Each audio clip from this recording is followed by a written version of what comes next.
Marcus Williams adjusted his baseball cap and looked out the small airplane window. The clouds below looked like white cotton balls scattered across a blue blanket. He smiled a little. Even after flying hundreds of times, he still loved this view.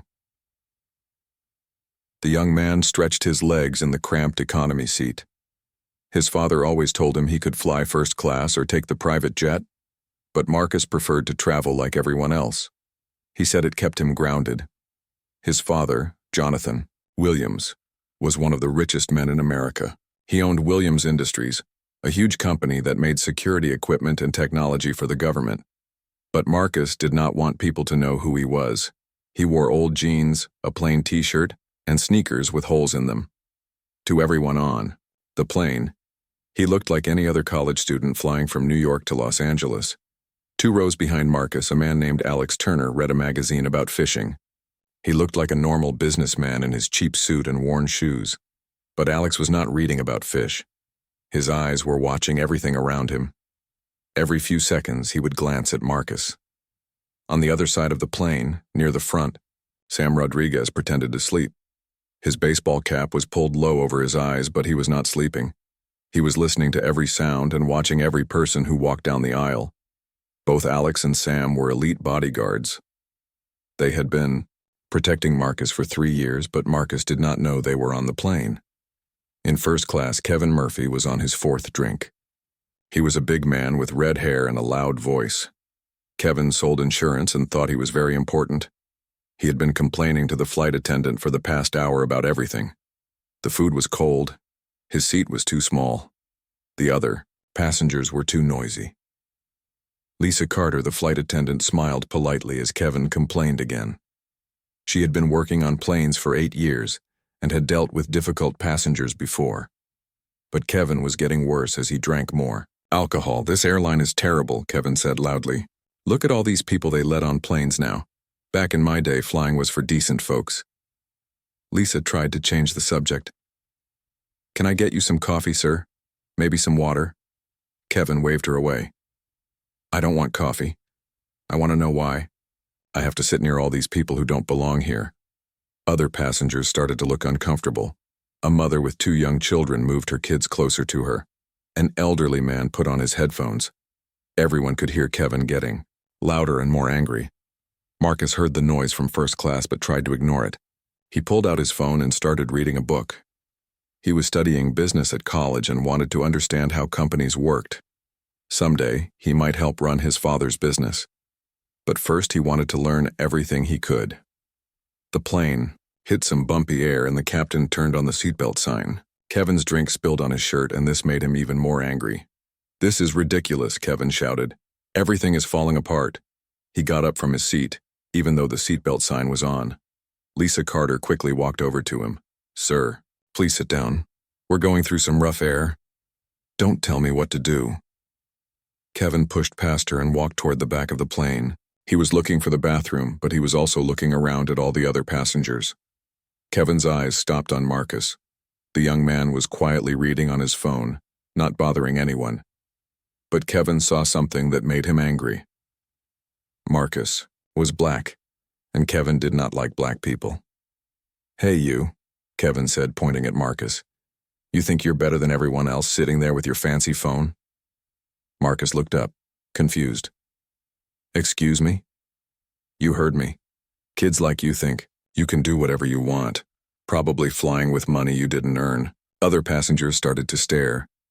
An old woman gasped. A man with his family moved his children away from the aisle.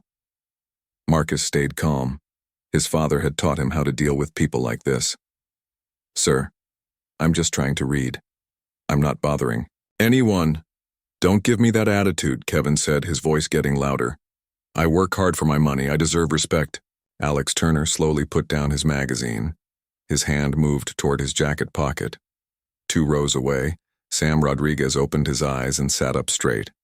Marcus put his phone away and looked directly at Kevin. "I respect everyone on this plane, sir. Maybe you should sit down. The seatbelt sign is on." This made Kevin even more angry. He did not like being told what to do by someone he thought was beneath him. "You don't tell me what to do," Kevin shouted. "People like you need to learn your place." Lisa Carter rushed down the aisle. "Sir, please return to your seat immediately." But Kevin was too angry to listen. He had been drinking and all his hate was coming out. He looked at Marcus and saw everything he did not like about the world changing around him. "I'm sick of people like you thinking you can act like you own everything," Kevin said, leaning closer to Marcus. Marcus remained calm. "Sir, I think there's been a misunderstanding. I'm just trying to get to Los Angeles like everyone else." "Misunderstanding?" Kevin laughed in a mean way. "The only misunderstanding is that you think you belong in the same place as decent people." The plane got quiet. Everyone was watching now. Some people had their phones out, ready to record what happened next. Marcus took a deep breath. His father had always told him that how you act when people are watching shows who you really are. "I'm sorry you feel that way," Marcus said quietly. "But everyone on this plane paid for their ticket. We all belong here." That was the last thing Kevin wanted to hear. His face turned red with anger, and before anyone could stop him, he raised his hand and slapped Marcus hard across the face. The sound echoed through the quiet plane. Marcus's head turned from the force of the hit, and his baseball cap fell to the floor. For a moment, everything was completely silent. Then Alex Turner stood up and pressed a button on his watch. The button on Alex Turner's watch sent a silent signal. In less than 2 seconds, Sam Rodriguez was moving down the aisle. His cheap suit and sleepy appearance were gone. Now he moved like a trained soldier. Marcus touched his cheek where Kevin had hit him. The slap had been hard, and his face was already turning red. But he stayed calm and did not fight back. Kevin was still angry and did not realize what he had just done. "That's what happens when you don't show respect," he said loudly. Other passengers were shocked. A woman started crying. An old man stood up like he wanted to help but did not know what to do. Everyone had their phones out now, recording everything. Lisa Carter was walking quickly toward them when she saw Sam Rodriguez moving faster than any normal passenger should move. She stopped and watched as Sam reached Kevin Murphy. "Sir, you need to come with me," Sam said in a calm but firm voice. Kevin turned around and saw Sam. "Who are you? Get away from me." "I said come with me. Now." Sam's voice did not change, but something in his eyes made Kevin step backward. Alex Turner was now standing in the aisle too. He had taken off his cheap jacket, and underneath he was wearing a vest with equipment attached to it. Other passengers gasped when they saw him. "What's going on?" Kevin asked, suddenly sounding scared. Marcus looked confused too. He did not know who these men were or why they were helping him. "Marcus Williams," Alex said, looking at the young man. "Are you hurt?" Marcus was surprised that this stranger knew his name. "I'm okay. Who are you?" Before Alex could answer, Sam had moved behind Kevin. In one quick motion, he grabbed Kevin's arm and twisted it behind his back. Kevin tried to fight, but Sam was much stronger and faster. "Let me go," Kevin shouted. "You can't do this." "Actually, we can," Sam said calmly. "You just assaulted someone under our protection." The plane suddenly felt different. Other passengers who had seemed normal before were now standing up and moving. A woman who had been reading a book was now talking into a small radio. A man who had been sleeping was now watching the aisles like a guard. Marcus looked around and realized that many of the passengers were not regular travelers. They were all connected somehow. Lisa Carter pressed a button and spoke into the plane's communication system. "Captain Brooks, we have a situation in the cabin. Security personnel are handling it." From the cockpit, Captain Ryan Brooks heard her message. He was already getting radio calls from air traffic control and from numbers he recognized as government agencies. "Lisa, is Marcus Williams safe?" the captain asked through the intercom. When other passengers heard the name Marcus Williams, some of them started to understand. They had heard that name before. Williams Industries was a huge company. Jonathan Williams was always in the news. Kevin Murphy was starting to understand too. But it was too late. "You're that rich kid?" Kevin asked, his voice shaking. "I didn't. No. It shouldn't matter who I am," Marcus said quietly. You hit me because of the color of my skin, not because of my money. Alex Turner was now talking into a small device. Alpha Team. Target is secure. Package is safe but was assaulted. We need medical check and full response protocol. The voice that answered was clear and professional. Copy that, Alpha Team. Medical. Team is standing by. Full response is already in motion. Sam Rodriguez still had Kevin's arm twisted behind his back. Sir, you have the right to remain silent. I suggest you use that right. You're not police, Kevin said. You can't arrest me. We're not arresting you, Alex said. We're holding you until the proper authorities arrive. Captain Brooks came on the intercom for all passengers to hear. Ladies and gentlemen, we are diverting to Denver International Airport due to an incident in the cabin. Please remain in your seats. This is for everyone's safety. Passengers started talking to each other in worried voices. Some were scared. Others were excited because they realized they were seeing something important happen. Marcus was still confused about everything that was happening. I don't understand. Why are all these people here? Alex Turner sat down next to him. Your father cares about your safety, Marcus. He has people watching out for you even when you don't know it. My father sent bodyguards, but I told him I wanted to travel alone. You are traveling alone, Sam said, still holding on to Kevin. We just happen to be on the same flights you take. Marcus felt embarrassed and a little angry. How many of you are there? Alex looked around the plane. On this flight? 12. Marcus counted the passengers and realized that almost 1 out of every 10 people on the plane was there to protect him. His father had put bodyguards everywhere without telling him. Kevin Murphy was listening to all of this, and he was getting more scared every minute. I want a lawyer. I want to call someone. You'll get your phone call when we land, Sam said. But I should tell you something. You didn't just hit any random person. You hit the son of the man who owns the biggest security company in America. Kevin's face went white. He had heard of Williams Industries. They had contracts with the government and the military. They were more powerful than most small countries. I didn't know, Kevin said quietly. That's the problem, Marcus said, standing up. You hit me because you thought I was someone who couldn't fight back. You thought I was someone nobody would care about.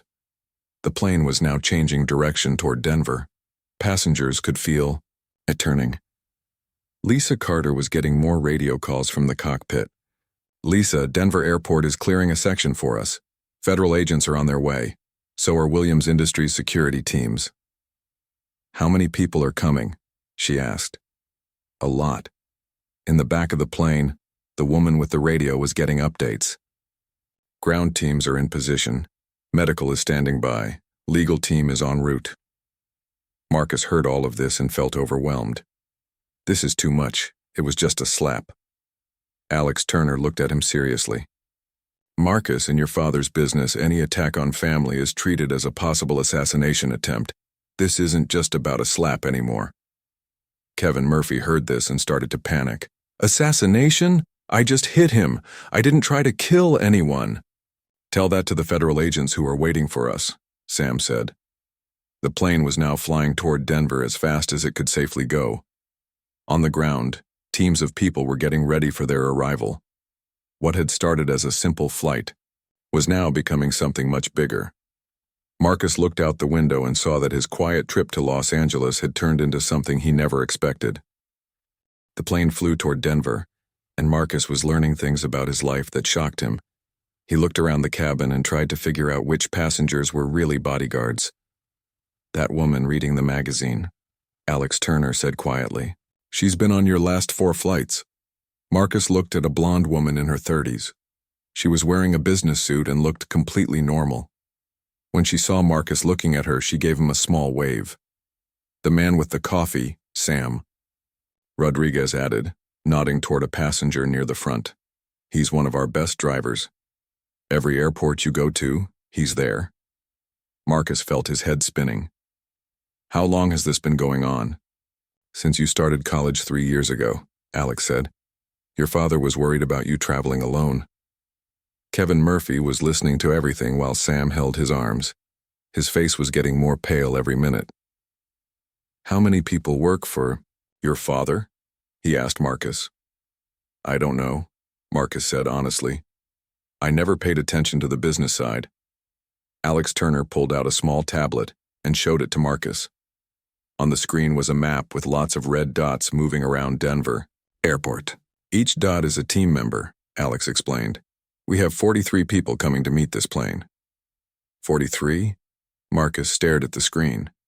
For one slap? Your father's security protocols don't take chances, Sam said. Any physical attack? On you triggers a full response. The woman with the radio walked over to them. Marcus had thought she was just another passenger, but now he could see she had military training in the way she moved. Update from ground control, she said to Alex. FBI is sending a team. Homeland Security wants to talk to everyone, and your father is flying in personally. Marcus's eyes went wide. My father is coming here? He's in the air right now, the woman said. He'll land about 10 minutes after we do. Kevin Murphy made a choking sound. He had seen Jonathan Williams on TV before. The man owned one of the most powerful companies in America.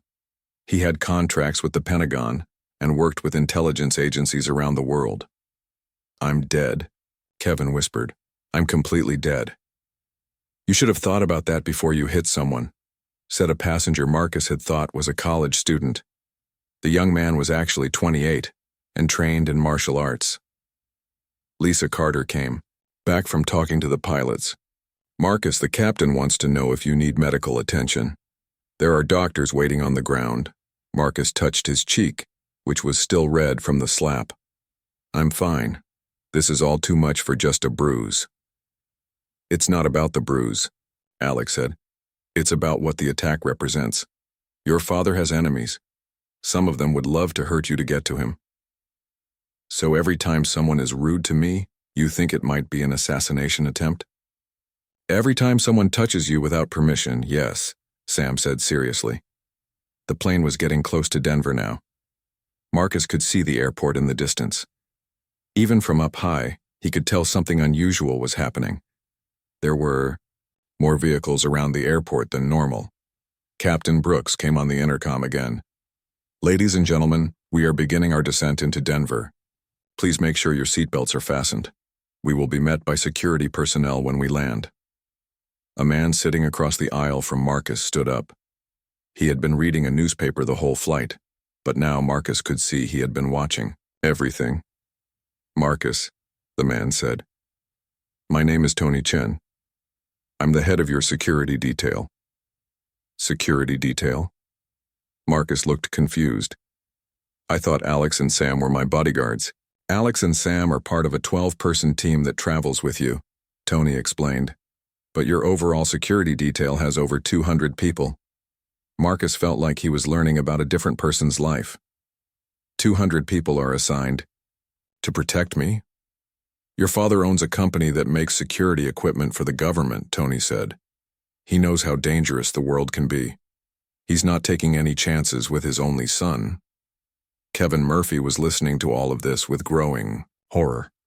He had thought he was just hitting some college kid who annoyed him.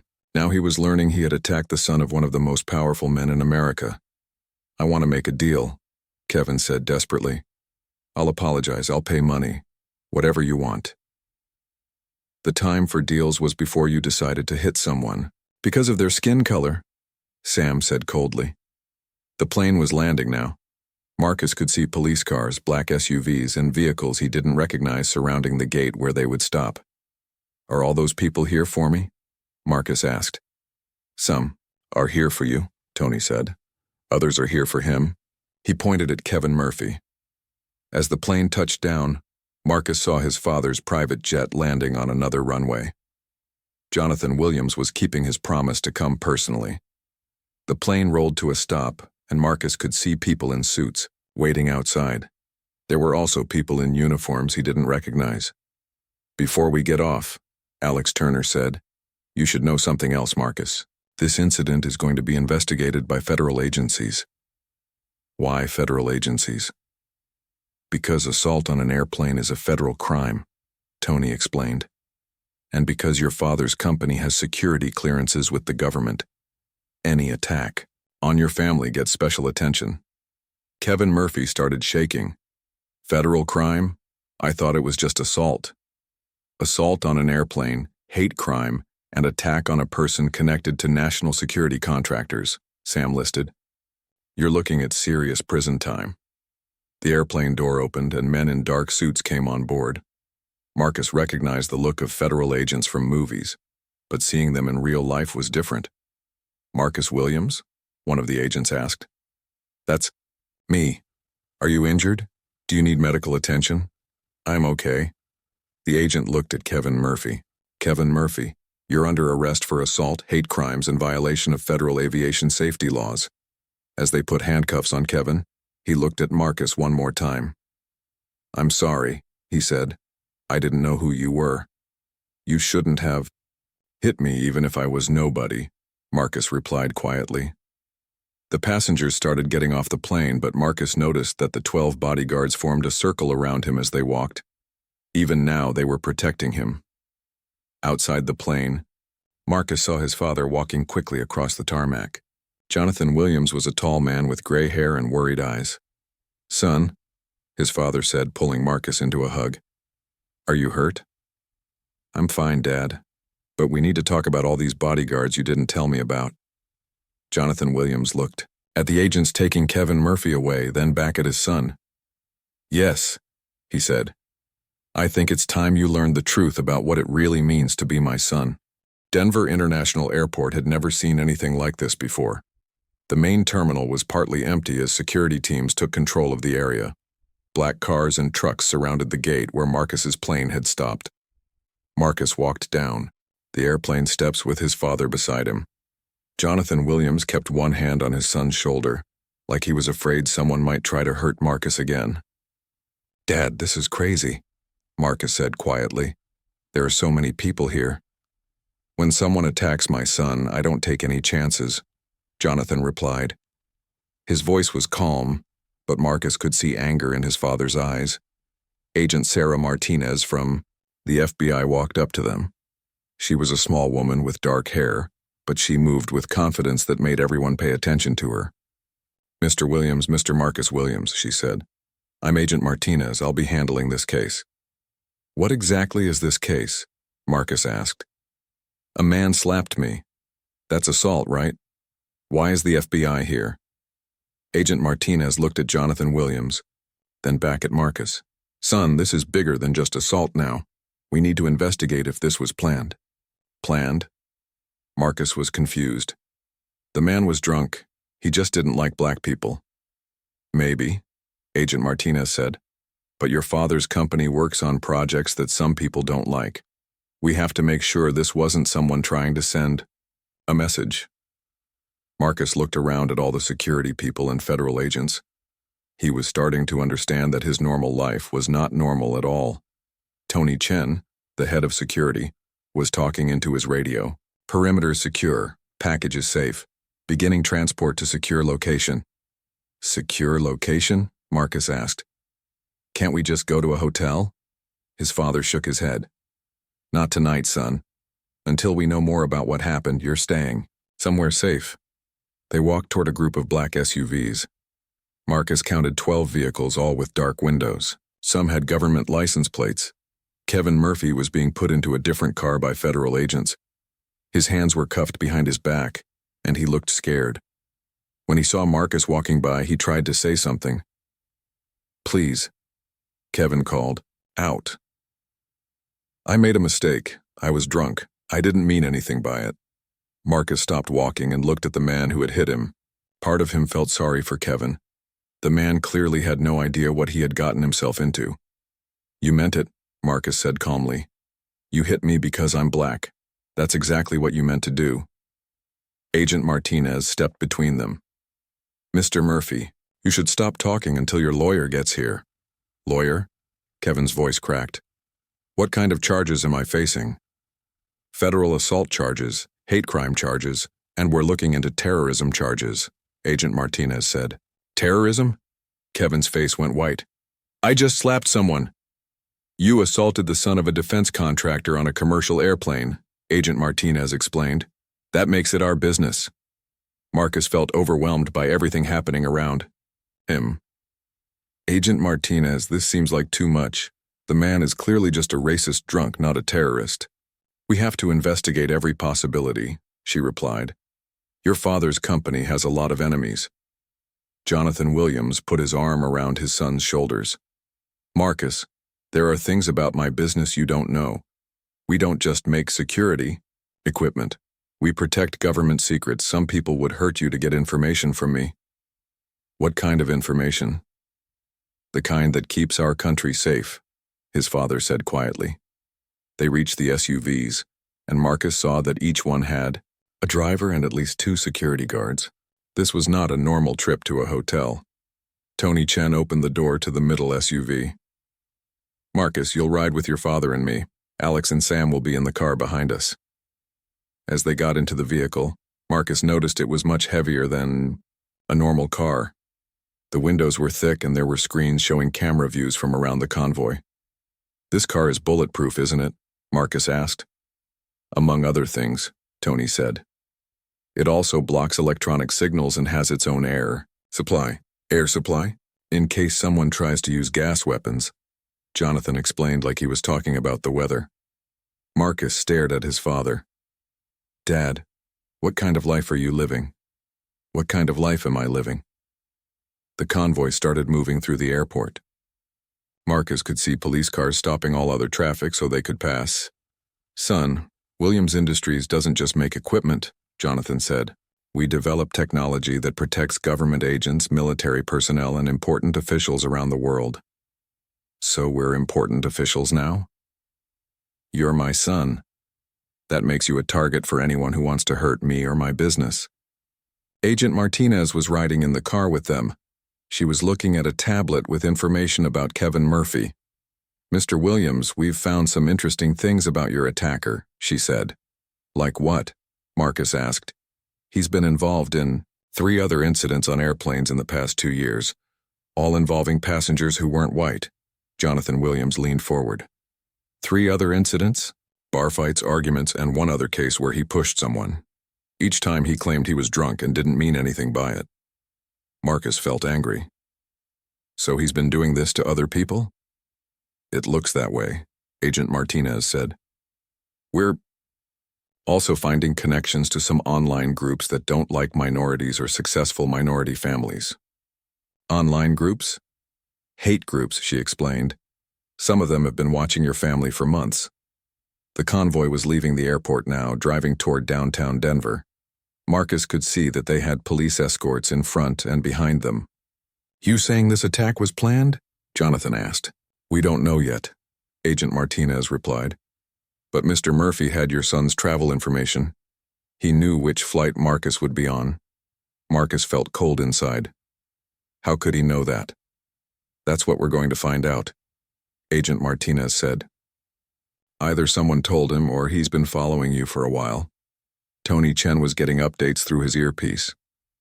Sir, we have a problem, he told Jonathan. The hotel we were going to is surrounded by news reporters. News reporters? Marcus asked. Someone leaked the story, Tony explained. It's all over the internet now. Racist man attacks billionaire's son on airplane. Jonathan Williams looked angry. How did the press find out so fast? Someone on the plane posted videos, Agent Martinez said. The whole incident is online now. Marcus pulled out his phone and searched for his name. He found dozens of videos of Kevin Murphy slapping him. The story was spreading everywhere. This is going to change everything, he said quietly. Yes, his father agreed. It is. The secure building in downtown Denver looked like any other office building from the outside, but inside, it was full of computer screens, security cameras, and people working at desks covered with files and electronic equipment. Marcus sat in a conference room with his father and Agent Martinez. Through the thick windows, he could see news trucks parked on the street below. Reporters were trying to get close to the building, but security guards kept them away. The video of you being slapped has been watched 12 million times in the past 4 hours, Agent Martinez said, looking at her tablet. It's trending on every social media platform. Marcus rubbed his forehead. I just wanted to fly to Los Angeles quietly. That's not going to be possible anymore, his father said sadly. Everyone knows who you are now. Tony Chen came into the room carrying a thick folder. We finished checking Kevin Murphy's background. You need to see this. He spread papers across the table. There were printed emails, social media posts, and photographs. Murphy has been part of an online group called Patriots for America for 8 months, Tony explained. They talk about getting rid of successful minority families. Getting rid of? Marcus asked. They think families like yours have too much power, Agent Martinez said. They want to scare you into hiding or leaving the country. Jonathan Williams picked up one of the printed emails. This email is from 3 weeks ago. Murphy is talking about teaching the Williams boy a lesson. Marcus felt sick to his stomach, so he was planning to attack me. It looks that way, Tony said. He's been tracking your travel patterns. He knew you usually fly economy class on Tuesday flights to Los Angeles. Agent Martinez pulled up something on her laptop and turned it toward Marcus. We found his airline booking. He changed his flight 3 times to make sure he was on the same plane as you. But how did he know which flight I would be on? Marcus asked. Tony pointed to another paper. Someone gave him your travel information. We're still trying to figure out who. Jonathan Williams looked angry. Someone inside my company? Maybe, Agent Martinez said. Or someone at the airline. Or someone who hacked your travel bookings. We're investigating all possibilities. Marcus looked at all the papers spread across the table. There were photos of him walking through airports, getting into cars and entering buildings. Someone had been watching him for months. This is scary, Marcus said quietly. It gets worse, Tony said. He pulled out more papers. Murphy isn't working alone. We found evidence of at least 6 other people in different cities who have been assigned to watch your family. Watch us for what? To find opportunities to hurt you or your father, Agent Martinez explained. They want to make Williams Industries look weak. They think if they can attack your family, other people will be afraid to work with your father's company. Jonathan Williams stood up and walked to the window. These people are trying to destroy everything I've built. Dad, what exactly does your company do that makes people this angry? Marcus asked. His father turned around. We develop security technology for government agencies. Some of our equipment helps protect the president. Some helps soldiers in dangerous countries. Some helps FBI agents catch criminals. And that makes people want to hurt us? Some people think the government has too much power, Agent Martinez said. They blame companies like your father's for helping the government spy on citizens. Tony Chen was getting updates through his earpiece. Sir, we have more news. The other people in Murphy's group are being arrested right now. All of them? Jonathan asked. FBI teams in 6 cities are making arrests as we speak, Agent Martinez said. We're not taking any chances. Marcus watched the news on a TV screen in the corner of the room. A reporter was standing outside a house in Texas where FBI agents were leading someone away in handcuffs. The man being arrested in Texas had plane tickets to Los Angeles for next week, Tony explained. He was probably planning to attack you. There. Attack me how? We found weapons in his house, Agent Martinez said. This group wasn't just planning to slap you. Marcus felt scared for the first time since the airplane incident. They wanted to kill me? We think they wanted to kidnap you, his father said quietly, to force me to give them information about government security systems. The room was quiet for a moment. Marcus was learning that his life had been in much more danger than he realized. What happens now? Marcus asked. Now we make sure you're safe, Tony said. Your security detail is being increased to 50 people. 50? Marcus stared at him. I can't live like that. You don't have a choice anymore, his father said. These people know who you are. The videos of you being attacked are everywhere. You're famous now, whether you want to be or not. Agent Martinez showed Marcus her tablet again. Look at this.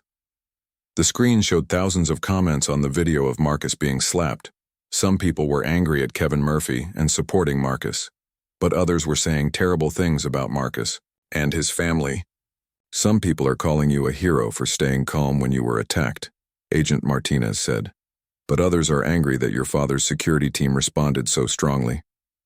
They think I'm a spoiled rich kid who can't handle being slapped, Marcus said, reading some of the comments. Some do, she agreed, but most people are impressed by how you handled yourself. Jonathan Williams sat back down next to his son. Marcus, your life is going to be different from now on. You can't travel alone. You can't go places without security. People will always be watching you. What if I don't want that life? Then you'll have to give up being my son, Jonathan said sadly, and I'll have to give up my company. Marcus looked at his father. You would do that? If it would keep you safe? Yes. Tony Chen interrupted them. Sir, we have a decision to make. The news reporters outside want to interview Marcus. They want to hear his side of the story. Absolutely not, Jonathan said immediately. Actually, Marcus said slowly, maybe I should talk to them. Son, that's not a good idea. Dad, people are saying things about our family that aren't true. Maybe I should tell them what really happened. Agent Martinez looked thoughtful. It might help the investigation. If Marcus tells his story publicly, other people who have been attacked by Murphy's group might come forward. Other people? We think this group has been targeting minority families across the country, she explained. If more victims speak up, we can stop them completely. Marcus looked out the window at all the reporters waiting below. He had never wanted to be famous, but maybe he could use this attention to help other people. Okay, Marcus said. I'll talk to them. Are you sure? His father asked. Someone has to speak up for people who can't protect themselves like we can, Marcus replied. Maybe this is how I can help. Marcus stood in front of the building looking at dozens of reporters and camera crews. His father was beside him, and Tony Chen was just behind them with other security guards. The sun was setting over Denver, and the lights from all the cameras made everything look bright. Are you ready for this? Jonathan Williams asked his son quietly. I think so, Marcus replied. People need to hear the truth. Agent Martinez had given Marcus permission to talk about some parts of the investigation. She wanted other victims to come forward, but she also wanted to keep some information secret to help catch more criminals. A reporter from CNN stepped forward first. Marcus, can you tell us what happened on the airplane? Marcus took a deep breath. A man named Kevin Murphy hit me because I'm black. He didn't know me. He didn't know anything about me except the color of my skin. That was enough for him to decide I didn't deserve respect. How did you feel when he hit you? Another reporter asked. I felt sad, Marcus said honestly. Not angry. Sad. Because, in 2087, people still judge each other by skin color instead of character, a reporter from Fox News asked. Some people online are saying your father's security response was too extreme. What do you think about that? Marcus looked at his father, then back at the cameras. My father didn't know it was just one drunk man on a plane. For all he knew, someone was trying to kidnap me or kill me. It turns out he was right to be worried. What do you mean? The CNN reporter asked. Agent Martinez stepped forward. We discovered that Mr. Murphy was part of a larger group planning attacks on the Williams family. We arrested 6 other people, today in different cities. The reporters started asking many questions at once. Marcus held up his hand to quiet them down.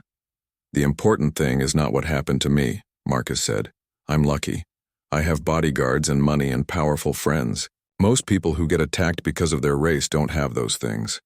A young reporter from a local Denver station asked, What do you want people to learn from this? Marcus thought for a moment. I want people to understand that racism isn't just about saying bad words or telling jokes. It's about one person deciding that another person doesn't deserve basic respect because of how they look. But you handled it very calmly, another reporter said. You didn't fight back. My father taught me that how you act when people are watching shows who you really are, Marcus explained. I could have gotten angry and yelled back. But that wouldn't have changed Kevin Murphy's mind about black people. Jonathan Williams was proud of how his son was handling the interview. Marcus was calm and thoughtful, even with all the bright lights and shouting reporters. What happens to Kevin Murphy now? A reporter asked. Agent Martinez answered this question. Mr. Murphy is facing federal charges for assault, hate crimes, and conspiracy. He could spend 20 years in prison. 20 years seems like a lot. For one slap, the Fox News reporter said. It wasn't just one slap, Marcus said firmly. It was part of a plan to hurt my family and other families like ours. They wanted to scare successful minority families into hiding. A reporter from NBC asked, "What are you going to do now? Will you change how you live?" This was the question Marcus had been thinking about all day. I'm going to keep living my life, but I'm also going to use what happened to help other people. How? My father and I are starting a foundation, Marcus announced. This was something he and his father had decided just an hour before the press conference. We're going to help people who are attacked because of their race, religion, or background. Jonathan Williams stepped closer to the microphones. The Williams Foundation will provide legal help, security training, and financial support to victims of hate crimes. We're also working with airlines to create better training for flight attendants and security personnel, Marcus added. No one should have to go through what I went through. A reporter asked, "How much money are you putting into this foundation?" $50 million to start, Jonathan Williams said, and we'll add more money every year. The reporters started asking more questions, but Marcus held up his hand again. I want to say something to Kevin Murphy and people like him, Marcus said, looking directly into the cameras. You hit me because you thought I was someone who couldn't fight back. You thought I was someone nobody would care about. You were wrong about me, but you're also wrong about other people you might attack. He paused and looked at all the cameras pointed at him. Every person deserves respect, whether they're rich or poor, whether they have bodyguards or not. When you attack someone because of their race, you're not just hurting that person, you're hurting all of us. The crowd of reporters was quiet for a moment. Are you afraid this will happen again? A reporter asked. I'm not afraid for myself, Marcus said. I have protection now. But I am worried about other people who don't have what I have. That's why we're starting this foundation. Agent Martinez stepped forward again. If anyone watching this has been attacked or threatened by hate groups, please contact the FBI. We want to help you and we want to stop these groups. The press conference continued for another 20 minutes. Marcus answered questions about his college plans, his father's business, and his hopes for the future. Finally, Tony Chen announced that the press conference was over. As the reporters packed up their equipment, several people came up to Marcus to shake his hand. You did good, son, said an older black man who worked for one of the TV stations. You made us proud. A young white woman who was a reporter hugged Marcus. Thank you for staying calm up there. You showed people how to respond to hate with dignity. Later that evening, Marcus and his father sat in their hotel room watching the news coverage of the press conference. Every major network was showing parts of Marcus's speech. You did well today, Jonathan Williams told his son. Do you think it will help? Marcus asked. Look, his father said, pointing to his phone. The FBI has already gotten over 300 calls from people reporting similar attacks. Marcus smiled for the first time since the airplane incident. Maybe something good can come from this after all. 6 months later, Kevin Murphy was sentenced to 15 years in prison.